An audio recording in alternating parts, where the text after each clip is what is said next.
Hi, I'm Alex, this is Books and Paperbacks, and today I'm sharing my Q1 reading stats. It's the first quarter of the year, and I have a bunch of stats to share with you. Every month I've been doing reading wrap-ups, so I will link a playlist down below in case you missed them. Now, it's been a while since I've done one of these videos, so if there's anything specific that I missed that you're curious about when it comes to my reading statistics, please let me know in the comments, and if it fits with my tracking and things like that, I will make sure to include it in the next quarterly wrap-up that I do. But this video is going to include catching up on what my progress has been on reading challenges this year, which is also going to include that video I did where I shared a list of books that I have to read before the end of the year or I unhaul them. I'll talk about that sometime in this video, as well as my yearly reading challenges I've been doing, including Buzzword,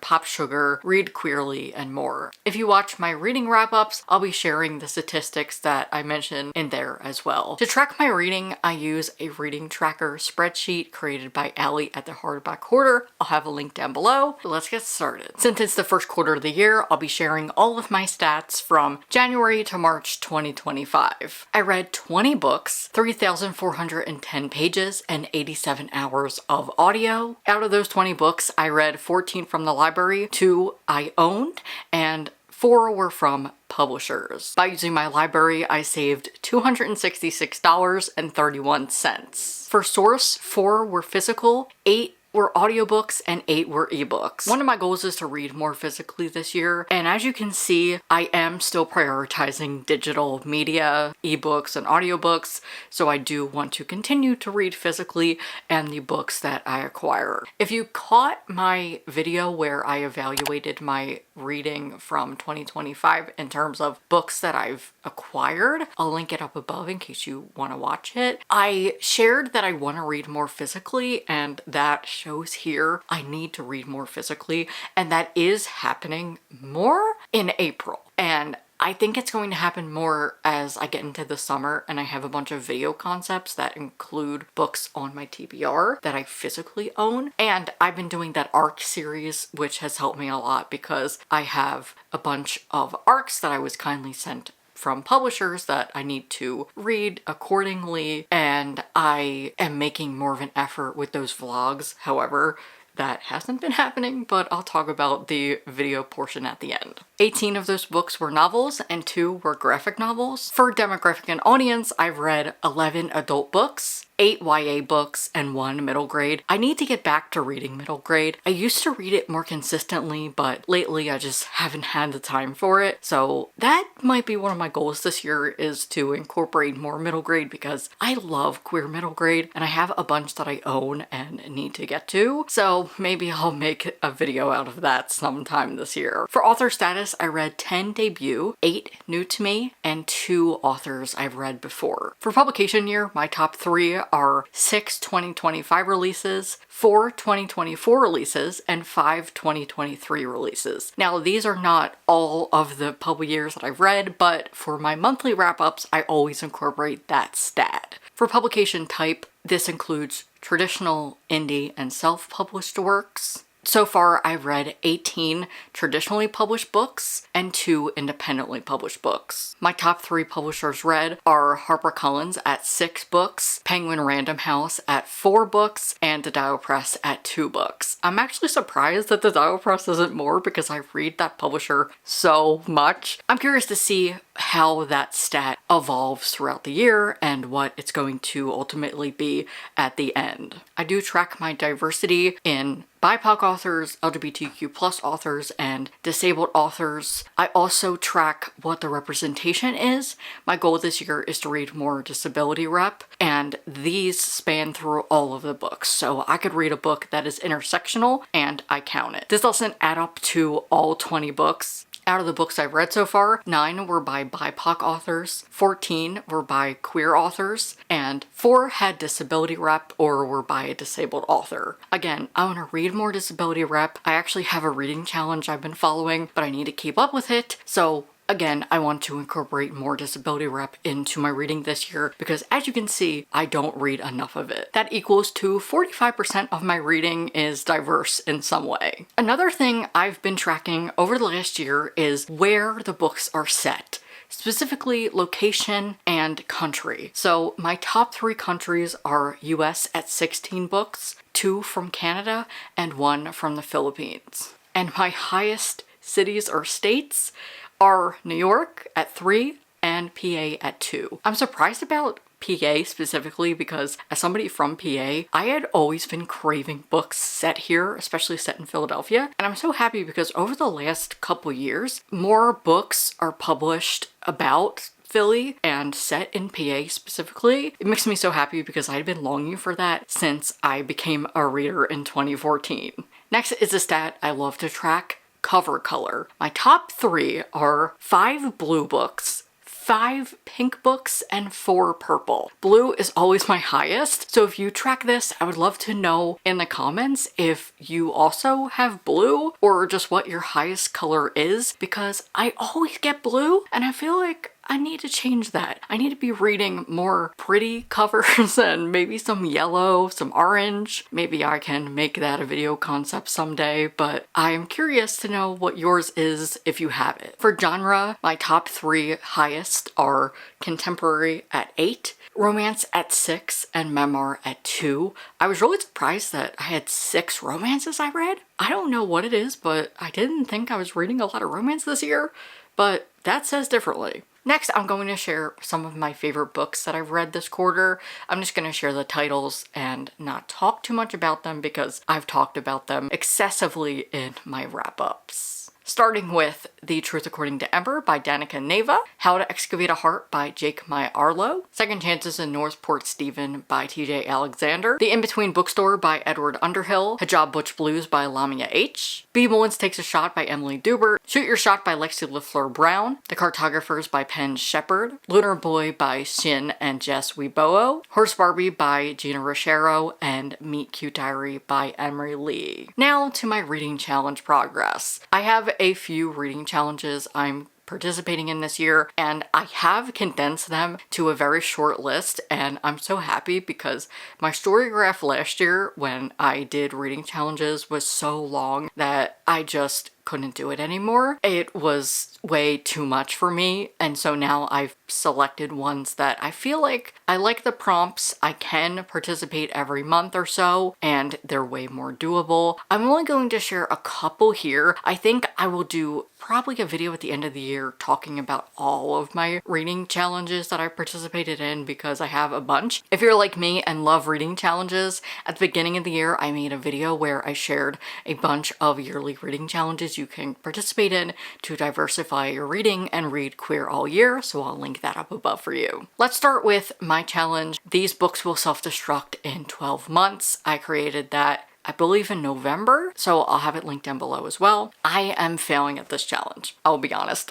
I am so bad at these kind of challenges, and I think it's because in the moment I'm like, ooh, fun, this is fun. And then I kind of realize, oh, I don't know if I really want to read these. And that's my problem. So I really need to figure out how I can add these books into videos. I started doing that at the beginning of the year because I had Can't Take That Away, which I DNF'd. So I have started the challenge, but I haven't completed anything. I need to go back to the list and figure out how to change things. So I'll probably be doing that in my May reset, which you'll see next month. If you're also doing that challenge, let me know in the comments how you're doing because I need some motivation. Okay, now I'm going to be looking down at my notes because I have so many prompts that I've completed, which is great. Let's start with my favorite, Read Queerly, created by my friend Alex at Obscure Pages on Instagram. This is a book bingo to read queer books all year, and it is so fun. It's one of my favorite challenges. So far, I have completed API author, religious trauma, sports, plus-sized or fat rep, free space, road trip, time travel, new to you author, winter holiday, and graphic novels / manga. Next, for Pop Sugar, this is my last year doing this. Here are the prompts I've completed so far. A book about a person of color experiencing joy and not trauma. A book about space tourism. A book with 2 or more books on the cover or book in the title. A book that fills your favorite prompt from the 2015 Pop Sugar Reading Challenge. challenge. It was a book set somewhere you've always wanted to visit. The book was set in Montreal and I've always wanted to go there. A book about a cult, a book you got for free, a book about a road trip, a book set around a body of water, a book containing magical creatures that aren't dragons, a highly anticipated read for 2025, a book where the main character is a refugee or immigrant, a book where an adult character changes careers, a book about an overlooked woman in history, a book written by an author who is neurodivergent, a book centering LGBTQ plus characters that isn't about coming out, and 2 books with the same title. I completed both of those and I did a vlog, so I'll have that linked down below as well. Moving on to buzzword. I'm struggling. I was on a good path, and I swear I always say this, spring is where everything goes to the side. I don't know what it is, but just once the routine is off, it's really hard for me to get back on it. So for the cover challenge, I completed pattern, skyline, and books on the cover, but for title, I've only completed Truth and Lies and Water Words. So I need to complete The Summer of Everything. That was the book 4 thing, but I just haven't had the time to continue reading it, and that's the problem. I'm just behind a little bit on my reading and content wise, so I'm prioritizing other things. What I'm probably going to end up doing is just adding books as the year goes on, which is what I always do with this challenge, but I want to be that person who can just do it every month, but alas, I am not. And last is Trans Book Bingo. This is created by my friend Reese over at Reese Reads. I actually did a vlog where I read some trans books and I completed some prompts for his yearly reading challenge, the trans reading challenge, and the book bingo. So I'll have that link down below. So many videos will be down in my description for your enjoyment. But I have read Lucy Uncensored, Meet Cute Diary, and The In-Between Bookstore. I did not write down what I have for the reading challenge. I can talk about that in my next quarterly wrap up because I don't have the information in front of me. So that's everything I wanted to share about my reading. Let me know if there's anything you're curious about, but I feel like I touched everything. If there's anything else, I will update in the next quarterly wrap up, but now it's time for a conclusion. I want to read more of my physical TBR, I've mentioned that, so that is a goal. I want to read more disability rep. I also want to touch on my upload schedule because I shared at the beginning of the year that I'm taking YouTube more seriously. I'm on Patreon, which is what I'm doing actually right now as I'm filming this. I'm on sprints with my patrons. I have been having so much fun just making videos. I feel like the scheduling's good, but I'm struggling sometimes with reading because I'm not somebody who prioritizes reading. I am more of the sports guy and I want to watch sports over reading sometimes, and I need to figure out a happy medium there where I read for content to complete things, but I am struggling with that ARCs vlog I'm doing because it's physical books. I struggle more with physical reading if I don't have an audiobook. So I might not do them every month. I think it might be like an every other month kind of situation because it's looking like it's just not working out sometimes. Specifically for March, I was not able to get a video out for that, and I am combining some books for April, and you'll see it at like the beginning of May. I'm struggling a little bit with that series right now, but I feel like I'll be able to get a hold on it once June comes because I have a bunch of books I want to read. It's just that I don't have the audiobooks and I'm a slow reader, and if I don't have the audiobook, I struggle reading physical books sometimes, especially if it's not something that is totally grabbing my attention. I have been very consistent on Patreon, which I'm very happy about. I've been posting a lot over there. I share a behind the scenes piece of content a month. I share either a sit down video or a live stream a month for all paid members, and my top tier gets reading vlogs every month, either a spoiler reading vlog or a behind the scenes vlog, unseen footage, something like that. I'm also hosting a readathon in May for my booktube birthday on a Patreon for free and paid members. I have a video about that, so I'll link it down below. And I think that's kind of everything when it comes to content. I'm enjoying myself. I have a good schedule down, I think, but there's some times that schedule doesn't work for me. I have also started posting on TikTok more, but honestly, at the moment, I'm kind of bored of it. I am just not a short form content person. It's boring to me sometimes. I'm just like, I would rather somebody else do it. However, I do like the feeling of like picking up your phone and being able to just record content on there. I understand that, but I think I'm just a long form content person and short form content is never going to be my thing. That's pretty much it on the content creation side. If you want to know more about that, I'll definitely share that in the next quarterly wrap up. Just let me know what you want me to talk about. Yeah, that's it for me. Thanks so much for watching. If you want to support me further, like I said, I have a Patreon. The link will be down below. Thank you to my top patrons for their continuous support. And if you enjoyed this video, give it a like and leave a comment down below. It really helps me out when you do so. And if you don't feel like leaving a comment, you can just leave a book emoji. Thanks again for watching, clicking on this video, and spending some time with me. I really appreciate it. If you want to watch more, I'll link my past video here and you can subscribe there. Bye.